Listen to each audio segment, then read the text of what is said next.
Então, vamos lá, continuando. Então, o fato dele ter interrompido o tratamento, além dele ter um prejuízo no tratamento farmacológico dele, e o restante, o que ele faz, né, desses comprimidos? Ele guarda para que numa próxima oportunidade, se essa infecção de garganta, por exemplo, voltar, ele tenha medicamento para ele fazer o tratamento. Ele acha que ele tem o tratamento, né? Ah, da outra vez eu tomei 2 dias, então eu tenho uma quantidade aqui suficiente para que eu possa tratar essa infecção novamente. Olha que erro, né? Muito grande, porque ele não sabe que essas bactérias podem estar resistentes e esse antibiótico já não vai mais ser o suficiente. Ou ainda ele guarda para que ele possa compartilhar com algum vizinho, parente, amigo, né? Então, olha só o risco que ele está ocasionando, podendo ocasionar para outros pacientes que fazem o uso de uma medicação sem uma orientação correta, certo? Outro erro gravíssimo é não seguir os horários estabelecidos na posologia. Se é para tomar um comprimido de 8 em 8 horas, ou seja, a cada 8 horas eu tomo uma nova dose desse medicamento, eu tenho que respeitar isso. Não é tomar a cada 6 horas, né?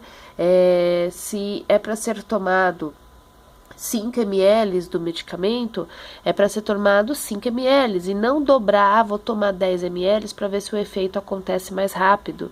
5 ml não passa a minha tosse, eu continuo tossindo, eu vou ver se eu dobro essa dosagem para que eu tenha uma melhora mais rápida. E nessa posologia não seguida, né, eu tenho uma série de consequências. Eu posso trazer efeitos colaterais, né, onde que eu posso exagerar na dosagem, isso vai trazer danos ao meu organismo. Como eu posso desenvolver novos tipos de patologia, né? Se a gente estiver falando de antibiótico, né, dobrar a dosagem, isso daí é extremamente prejudicial, porque você pode ocasionar uma resistência bacteriana, ou você não tomar a dosagem, né, não respeitar, para tomar de 12 em 12, você esqueceu, só tomou um comprimido ao dia. Vamos trazer um exemplo prático, né? Uso de anticoncepcional. Não toma a posologia correta, não toma um comprimido ao dia, sempre naquele determinado horário. O que vai acontecer? Qual que é a consequência? Uma gravidez, né? Se você não seguir a posologia correta do anticoncepcional via oral, do comprimido, se a menina esquecer de tomar 2, 3 dias, nesse esquecimento pode acontecer uma gravidez, tá? Então isso é o exemplo mais clássico, né? Você acabou modificando essa posologia, você não respeitou essa posologia e isso trouxe consequências. Nós já conversamos também o fato de tomar medicamentos com outro tipo de bebida que não seja água. Tem gente que toma com leite, tem gente que toma com café, com suco, com refrigerante. Isso pode ocasionar uma interação medicamentosa e você pode mudar a ação terapêutica desse medicamento, né? Você pode tanto potencializar o efeito como você pode diminuir o efeito, né? Então, o uso de medicamento, a ingestão do medicamento pela via oral, ou seja, para engolir essa forma farmacêutica, tem que ser através de água. A água é a substância inerte que não vai interferir na ação do medicamento assim que ele é administrado. Tem gente que toma com leite, nós já discutimos isso, que o leite ele diminui a absorção, tá? A mesma coisa com alimentos. Então tem gente que toma lá, vamos supor, a levotiroxina, que é um medicamento para tratamento de tireoide, né? De hipotiroidismo, e aí ela tem que ser tomada em jejum. Então a pessoa acorda, tá em jejum, toma lá o seu comprimido, 5 minutos depois está tomando café. Tá errado, né? Se é para ser tomada em jejum, é porque não é para ter ação de alimentos ali no estômago. Então, para eu tomar essa medicação, eu tenho que esperar pelo menos 40 minutos, 1 hora após a ingestão dessa medicação, e aí sim eu posso fazer o uso de algum alimento. Tomar o café da manhã, por exemplo. Tá? Então, o uso de alimentos ou bebidas pode interferir na ação do medicamento, não vai desenvolver o efeito farmacológico esperado, então a gente acabou tendo um problema aí no uso racional de medicamentos, tá? Não preciso nem falar, né, bebida alcoólica, o álcool ele acaba interferindo Com certeza, estudos mostram isso, né? Que o álcool, ele, na maioria das vezes, ele acaba potencializando o efeito do medicamento, ou seja, ele faça com que o medicamento tenha a sua ação mais rápida, e isso pode trazer uma série de consequências, né? Além de eu estar interferindo no efeito farmacológico, eu estou bagunçando toda aquela posologia. Então é como se o paciente não tivesse feito uso da medicação, tá bom? A gente já até discutiu isso em sala de aula, tá? Modificar a forma farmacêutica, isso também é um erro gravíssimo, né? Abrir as cápsulas, por exemplo, nós já falamos que não pode, né? Triturar uma drágia, nós também já comentamos que isso é incorreto. A forma farmacêutica, ela existe, ela foi desenvolvida para que tenha uma ação adequada daquele fármaco. A partir do momento que eu modifico a forma farmacêutica, eu estou prejudicando todo o meu tratamento. Existem pacientes que nós chamamos de polimedicamentoso. O que significa isso? O paciente faz o uso de 2, 3, 4, 5 tipos de medicamento, né? Às vezes para a mesma patologia ou às vezes para patologia diferente. Às vezes o paciente é hipertenso e diabético. E aí, posso tomar tudo junto? De preferência, não. Você não sabe se vai ocasionar uma interação medicamentosa, né? Por mais que a bula relate essas informações técnicas, às vezes pode ter uma interação medicamentosa que não tem conhecimento. Então, o certo nunca é associar mais do que um medicamento, né? Para tomar um medicamento junto. Dá um intervalo aí de 40 minutos, 1 hora, que é o processo que demora a absorção, para que ocorra a absorção lá no estômago, por exemplo. Então, nunca vamos fazer a tomada, né? O uso de 2 ou mais medicamentos ao mesmo tempo, tá bom? Um grande erro, né? O jeito que armazena o medicamento, o jeito que guarda esse medicamento e depois faz o uso. Ou ainda tem gente que faz o uso do medicamento vencido, né? Não de propósito, mas é porque não tem essa informação que o medicamento vence, não tem o hábito de olhar a data de validade. Então, quando eu tomo um medicamento que ele foi armazenado de forma incorreta, passou o dia inteiro dentro do porta-luva lá do carro, tomando sol, tomando calor, e aí eu lembrei que eu tenho que tomar a cada 8 horas o meu antibiótico. E aí eu vou pegar aquela cápsula, tá até quente, até mole, até derretida. Posso tomar? Eu aconselho não. Se ela foi armazenada de forma incorreta, e nós já discutimos isso, né, em aula, nas aulas passadas, a importância do armazenamento correto, principalmente na temperatura, para preservar a ação do fármaco. Como que eu vou tomar um medicamento que passou o dia inteiro sob um calor exagerado, né, alta temperatura? Será que esse princípio ativo está íntegro? Será que ele não foi inativado? Será que ali não proliferou bactérias, fungos, e isso pode trazer consequências, uma segunda patologia, tá? O medicamento vencido, né? O que vence é o conservante. Então, se ele está vencido, não tem mais a ação do conservante. Então, ele está suscetível a desenvolvimento de fungos e bactérias. Eu corro o risco de tomar um medicamento contaminado. Além de ter um efeito farmacológico diminuído, eu posso trazer uma consequência, uma segunda patologia a esse paciente, tá? Então, fazer o uso de medicamentos avariados é um grande erro, né, que acaba prejudicando aí o uso racional de medicamentos, tá? O outro erro que a gente vê bastante é paciente que tira a forma farmacêutica da embalagem primária, por exemplo, o blister. Vocês já viram essas caixinhas, né, de guardar medicamento que vem lá os dias da semana, segunda, terça, quarta, quinta, sexta, sábado e domingo, ou que eles vêm AM, PM, que significa manhã e noite, né? Então, o que que eu faço? Para não ter que levar aquele monte de caixa para o meu trabalho, para minha escola, né, para viagem, eu vou tirar todos esses medicamentos, colocar nessa caixinha, que daí eu sei que eu tenho que tomar um comprimido de manhã e um comprimido à noite. Eu vou colocar todos juntos, olha o risco de contaminação. A partir do momento que eu tirei da embalagem primária, nós já discutimos isso. A importância da embalagem primária, às vezes é aquele papel de alumínio que serve o quê? Para proteger contra a ação da luz, para preservar a temperatura. E a partir do momento que eu tiro, eu acabo deixando suscetível a essa forma farmacêutica, a ação da luz, a ação do calor, o risco de contaminação dessa caixinha, né? O que foi armazenado ali antes, corre o risco da cápsula abrir. Então, olha só o perigo de se tirar a embalagem primária. Sem contar que quando eu tiro da caixinha, cápsula é tudo igual, qual que eu vou saber? Qual que é qual? Será que eu tomei certo? Será que eu já tomei o da manhã? Então, o risco é muito grande quando se tira da embalagem primária. O correto é levar a cartela. Tudo bem?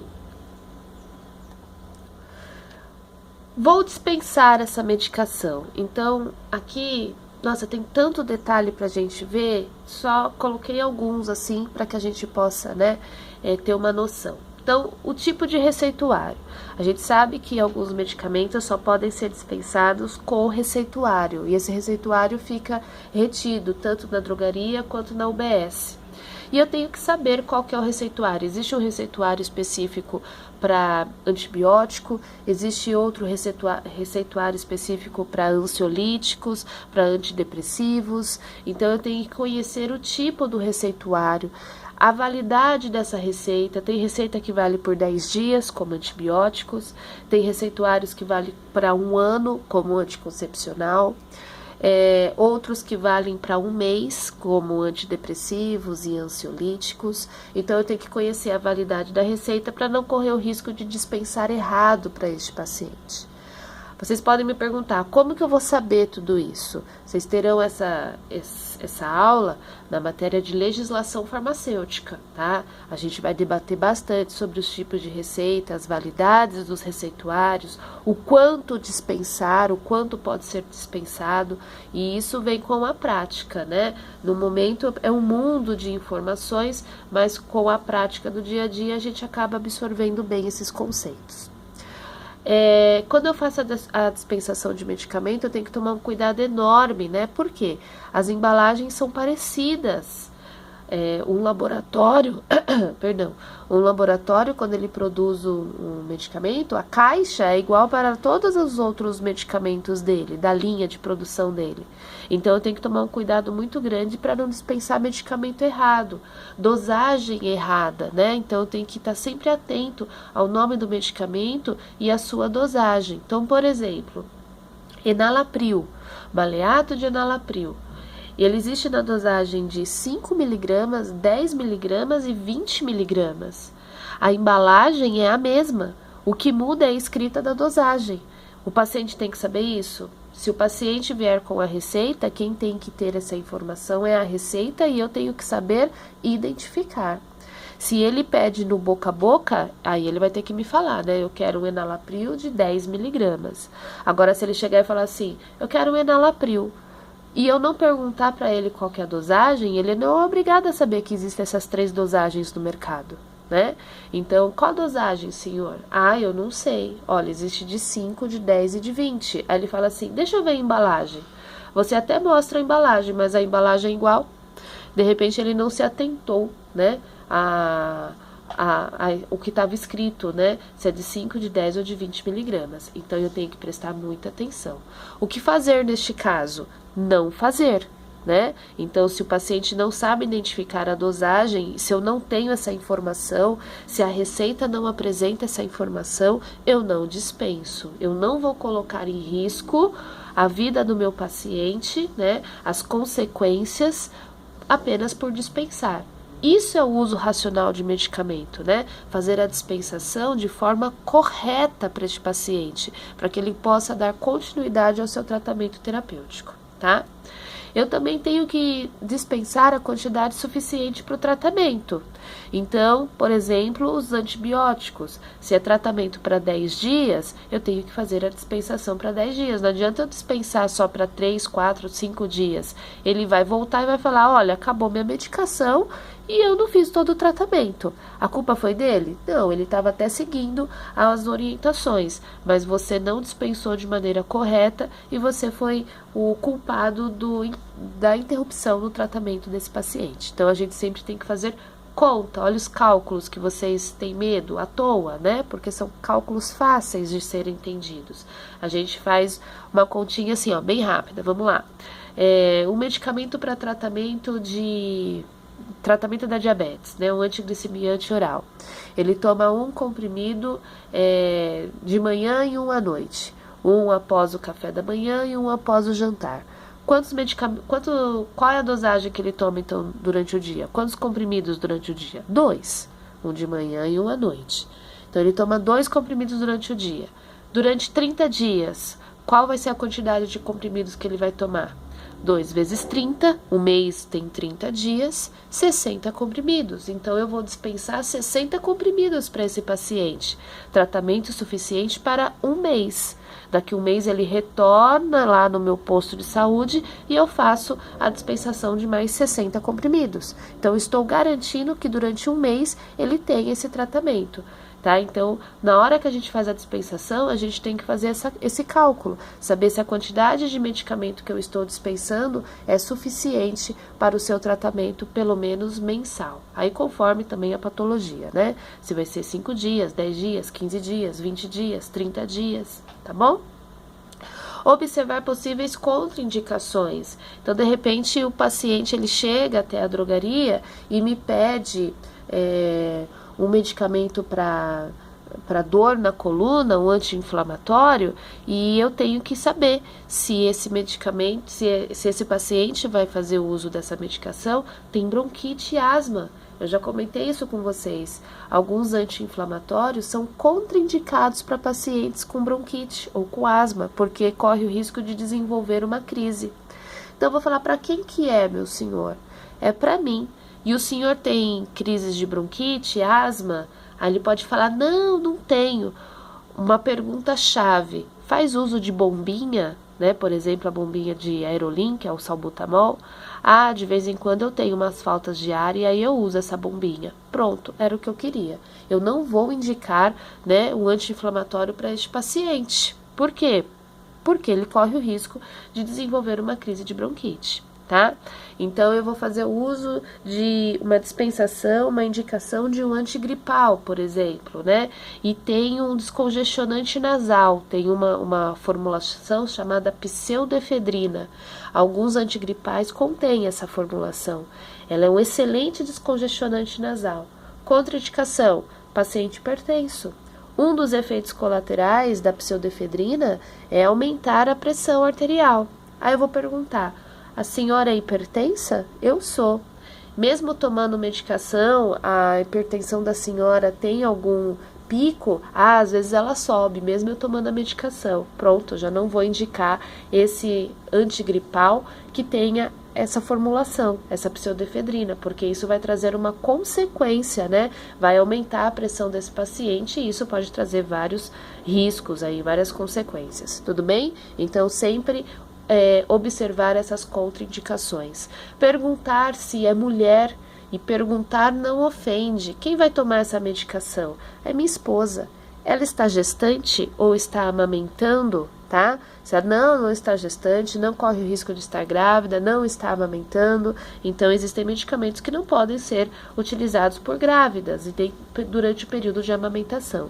Então a gente sempre tem que perguntar, não é só dispensar, pegar a caixinha e colocar no balcão, né?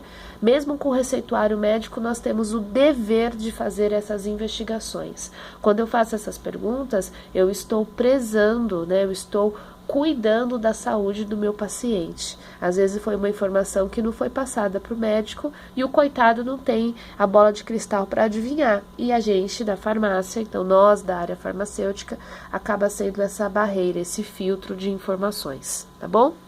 Orientar sempre, gente, é o que eu falo, a vida de uma farmácia, a vida farmacêutica, seja de um farmacêutico ou de um técnico que vai atuar ali não só na drogaria, mas numa farmácia de UBS, numa farmácia de manipulação, é o quê? Orientar, orientar, orientar. Quando a gente faz esse serviço, quando a gente orienta e faz a dispensação correta de um medicamento, a gente evita tantos futuros erros que isso acaba sendo até de uma forma financeira viável, né? Se eu faço o uso correto de uma medicação, eu estou evitando que esse paciente fique durante mais tempo doente, evite a transmissão daquela doença, evita internação, eu evito de tirar ele do seu âmbito familiar, do seu âmbito de trabalho. Então, olha só o quanto é importante orientar, tá?